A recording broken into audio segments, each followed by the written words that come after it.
Kisah Ubay bin Ka'ab, rahasia doa yang mengejutkan Rasulullah. Ubay bin Ka'ab atau yang juga dikenal dengan panggilan Abu Munzir. Beliau adalah seorang qori yang suaranya sering membuat hati bergetar. Dan ia tidak pernah absen mendampingi Rasulullah dalam setiap peperangan. Suatu hari, Rasulullah bertanya kepadanya, "Wahai Abu Munzir, ayat manakah dari kitabullah yang paling agung?" Dengan penuh rendah hati, Ubay menjawab, "Allah dan Rasul-Nya lebih mengetahui." Namun ketika Rasulullah mengulang pertanyaan itu, Ubay pun menjawab dengan membaca ayat kursi dari surah Al-Baqarah. Rasulullah tersenyum, menepuk dadanya, lalu bersabda, "Selamat bagimu atas ilmu yang kau capai." Walau mendapat pujian dari Rasulullah sendiri, Ubay tetap rendah hati. Dunia tidak menarik baginya. Tujuan hidupnya hanya untuk akhirat. Ia sering menangis ketika membaca ayat-ayat Allah, apalagi yang mengingatkan tentang akhirat.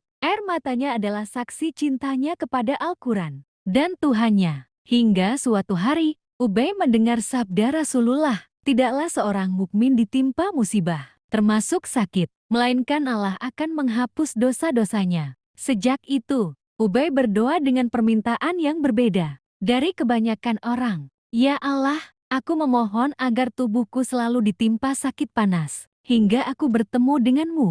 Namun jangan Engkau jadikan sakit itu menghalangiku dari salat, puasa, haji, umrah, dan berjihad di jalan-Mu." Doanya dikabulkan Allah. Sejak saat itu, hingga akhir hayatnya, Ubay bin Ka'ab selalu dalam keadaan sakit. Namun sakit itu tidak pernah menjadi penghalang. Ia tetap beribadah, tetap berjuang, tetap menjadi seorang hamba yang teguh di jalan Allah. Dari kisah ini, kita belajar tentang cinta yang begitu besar kepada Allah dan Rasul-Nya. Ubay bin Ka'ab tidak melihat sakit sebagai penderitaan, tetapi sebagai jalan menuju penghapusan dosa dan kedekatan dengan Tuhannya. Namun, bagi kita cukup berdoa agar dijauhkan dari maksiat dan diberi kekuatan untuk istiqamah di jalannya. Karena sejatinya, bukan sakit yang harus kita cari, melainkan keridaan Allah dalam setiap langkah hidup kita.